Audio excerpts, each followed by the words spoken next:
जय श्री कृष्णा। कर्म का फल भोगना ही पड़ता है, चाहे वो कोई भी हो। मैं आपको एक कहानी के माध्यम से बताती हूँ। एक राजा बड़ा धर्मात्मा, न्यायकारी और परमेश्वर का भगत था।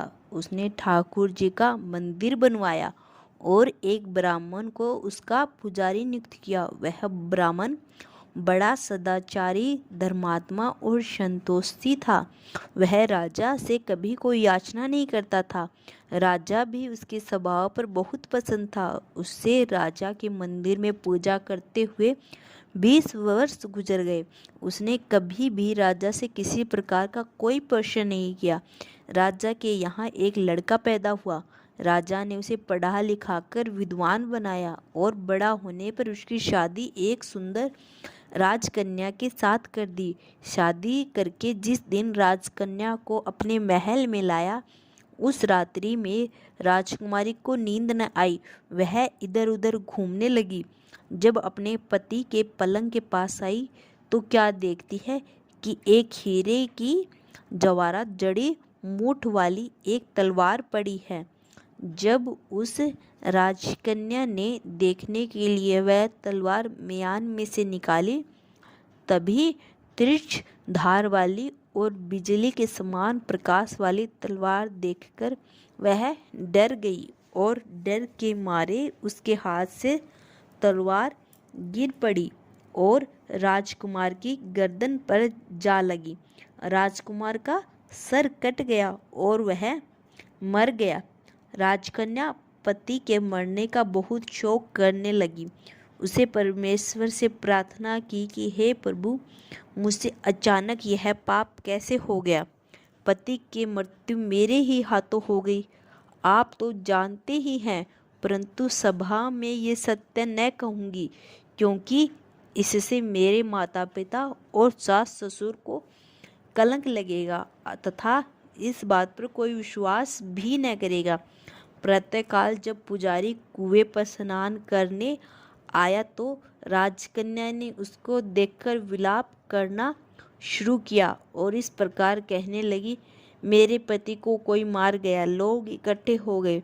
राजा साहब आकर पूछने लगे, किसने मारा? वह कहने लगी, मैं जानती तो नहीं कौन था, परंतु उसे ठाकुर जी के मंदिर में जाते देखा था। राजा समस्त सब लोगों ठाकुर जी के मंदिर में आए तो ब्राह्मण पूजा करते हुए देखा। उन्होंने उसको पकड़ लिया और पूछा, तुमने राजकुमार को क्यों मारा? ब्राह्मण ने कहा, मैंने राजकुमार को नहीं मारा, मैंने तो उनका राजमहल भी नहीं देखा।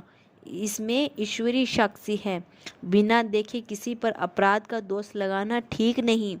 ब्राह्मण की तो कोई बात ही नहीं सुनता था।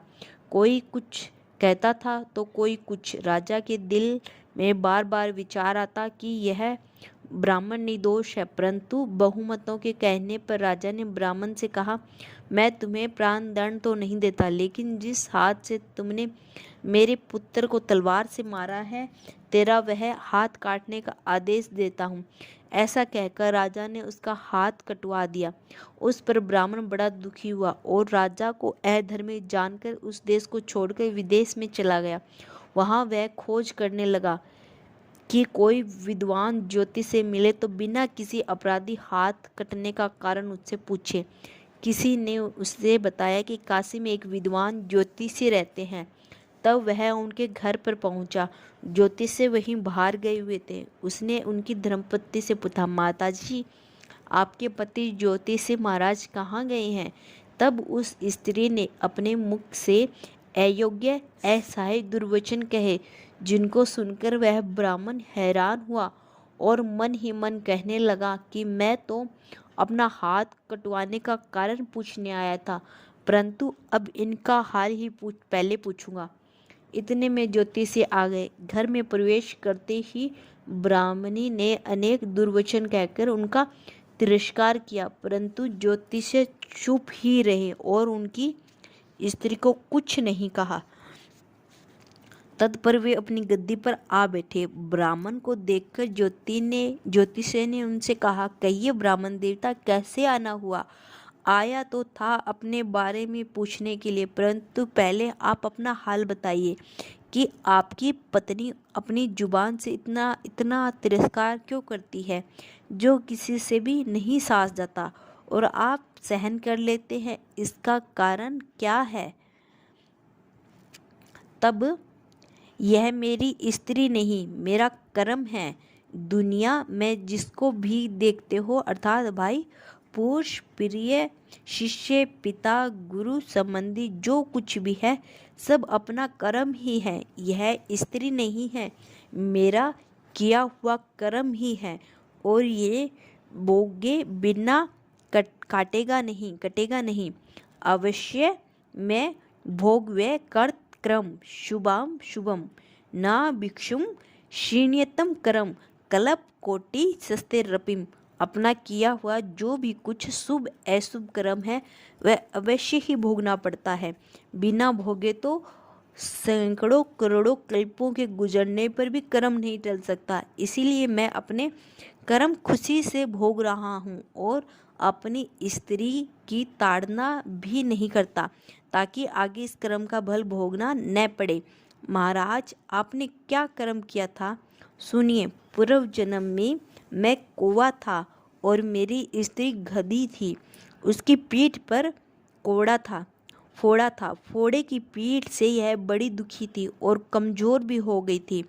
मेरा स्वभाव बड़ा दुष्ट था, इसलिए मैं इसके फोड़े पे चोंच मार मार कर इसे ज़्यादा दुखी करता था।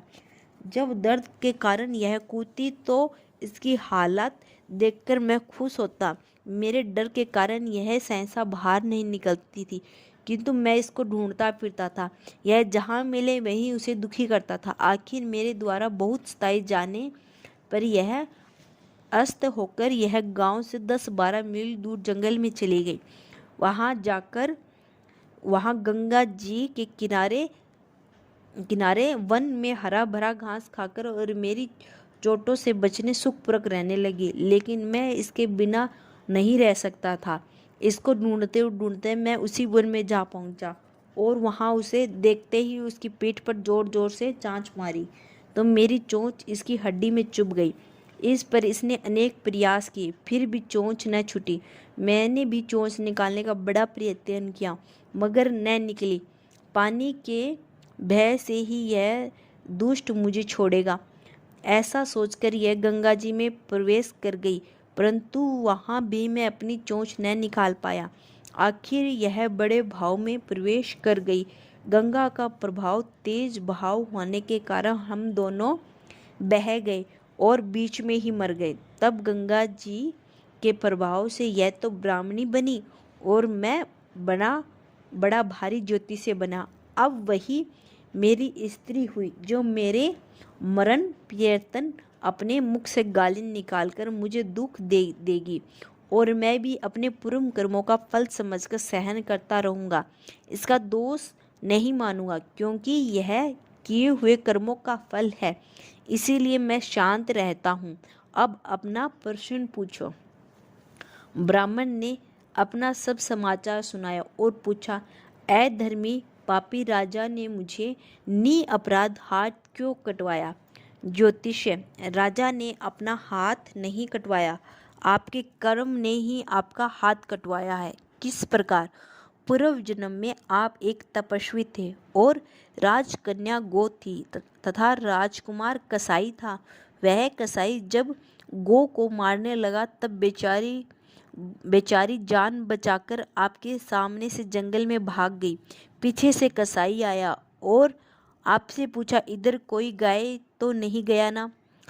आपने प्रण कर रखा था कि झूठ नहीं बोलूँगा, अतः जिस तरह गोय गई थी उस तरफ आपने हाथ से इशारा किया तो उस समय कसाई ने जाकर गो को मार डाला। गंगा के किनारे वह उसकी चमड़ी निकाल रहा था।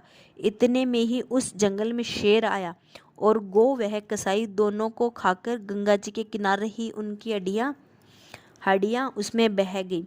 गंगा जी के प्रताप से कसाई को राजकुमार और गो को राजकन्या का जन्म मिला।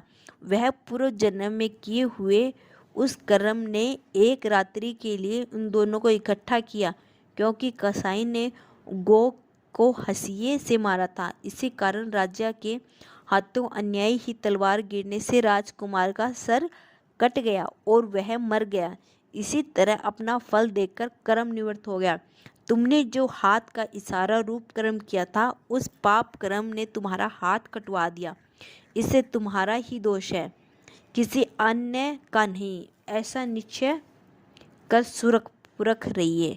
अगर कहानी पसंद आई हो तो लाइक एंड सब्सक्राइब करना न भूलें। जय श्री कृष्णा।